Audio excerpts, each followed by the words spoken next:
The second question of my media evaluation is, how does your media product represent particular social groups?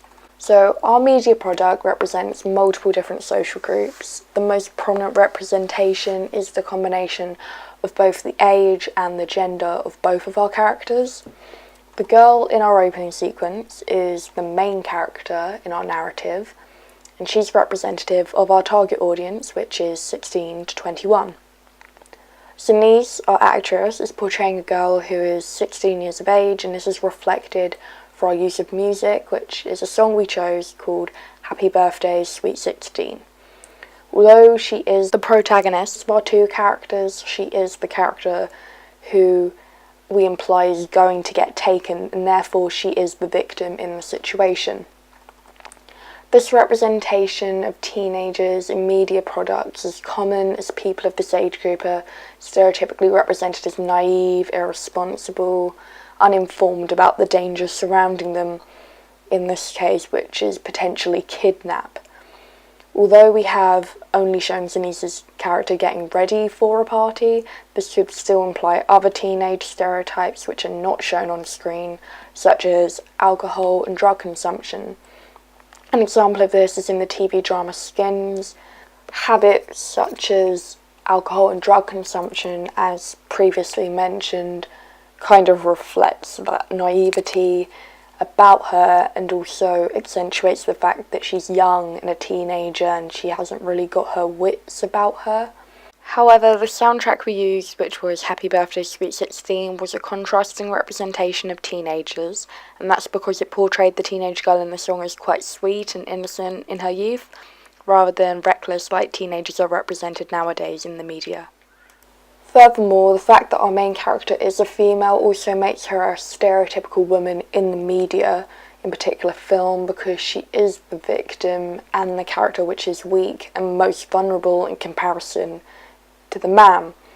This is shown in a variety of films, and we have stuck with using negative stereotypes surrounding her character, even if it is not accurate in any way towards actual society, as it's much easier to establish in only an opening sequence if we use stereotypes that audiences may be familiar with previously.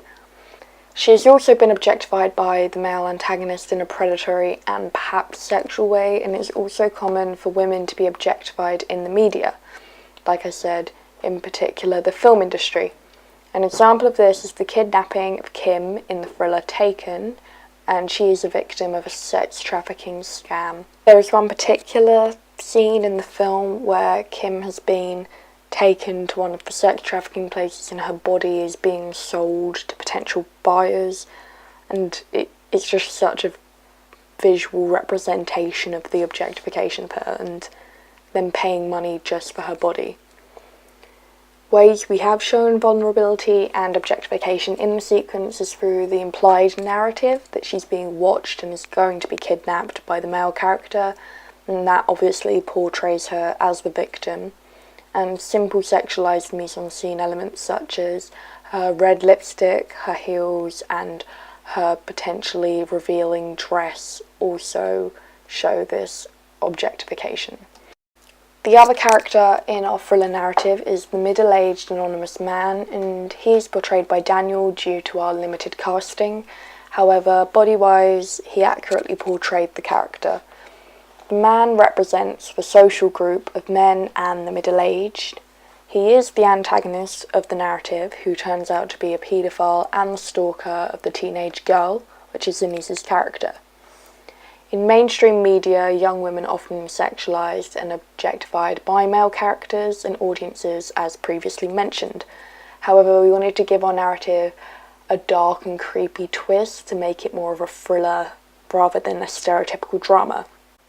We used bright high-key lighting to mislead the viewer into thinking that he wasn't a threat, and we used dark low-key lighting to contrast for Zennies. The mise-en-scene we used was a stereotypical look for a middle-aged man and was inspired by the shirt and trouser combination that Howard from 10 Cloverfield Lane wore. However, we used brighter and more traditional old-fashioned colours so the character mise-en-scene contrasted, and also his character style fit with the music we used and the age it was brought out. Our antagonist could be compared to other characters in the media, such as Lester Burnham from American Beauty and Humbert from Lolita, and these are both middle-aged men who have an infatuation with one specific teenage girl. Although these characters are not from thrillers, they still possess similar characteristics to our own character. Furthermore, he could also be compared to the character Mr. Harvey from the drama/thriller The Lovely Bones. Mr. Harvey is seemingly an innocent middle-aged man, and he builds dollhouses for a living, but is actually a predatory character who lures the young girl Susie to look at his underground den that he built for the local kids in the neighbourhood, and then he rapes her and murders her. And that's where we drew some of our inspiration for his character and the title of our film, Dollhouse. We presented his predatory and creepy aspects through his body language and behaviour. A shot that I specifically think captured this messed up, creepy essence was when he stroked his thumb across the picture of Sinise's character, which was in fact an old photo where she was much younger than in the actual opening sequence, which further implied his character had a paedophilic element, which wasn't necessarily prominent in some aspects of the sequence. Instead of going directly for sexual infatuation towards the girl, we wanted to make our media product different and decided our main idea was that the antagonist wanted to kidnap her and keep her like potentially own daughter and leave the rest of the narrative up to the viewer's interpretation. Although, as said, paedophilic outcomes were implied, the viewer cannot definitively pinpoint the outcome of the narrative after the opening sequence ends.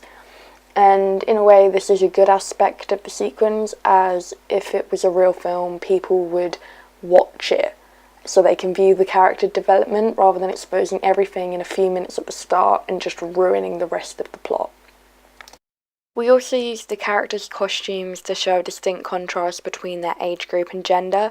Denise's costume reflects her naivety and her lifestyle as she's dressed youthfully and provocatively, which could imply where the antagonist's desire has been emphasised now, despite him being attracted to her from a younger age, as shown earlier on in the sequence. And also, the antagonist's clothes are stereotypical to his social group of middle-aged men, which helped us portray his age despite the actor being much younger. Overall, although the character of the teenage girl is portrayed as a stereotypical female victim, her social group is still presented in a positive way because she is the protagonist, and this appeals to our target audience. It's also conventional of a thriller film for the female to be the victim of the narrative, so we haven't challenged any ideas and we've kind of gone along with the same ideas that mainstream media products have. On the other hand, the middle-aged antagonist is portrayed in a negative way, which represents his social group regarding his age and him being male. It's often that male characters are the antagonists in thriller films, as they are seen as the more intelligent sex and are more likely to commit acts of violence, which is more likely to be established to an audience, which is why we went with these stereotypical elements in our character. Lastly, no other ethnicities or social groups are represented in the opening sequence, as we only have 2 actors in the sequence. This meant that we were limited to having diverse casting. We also wanted the girl and the anonymous man's character to be associated as family initially in the opening sequence, so having the same ethnicity for actors was the best choice and made it easier to mislead the viewer. This could be an example of white people dominating mainstream media, however this was not the intention and was based due to plot and availability of actors.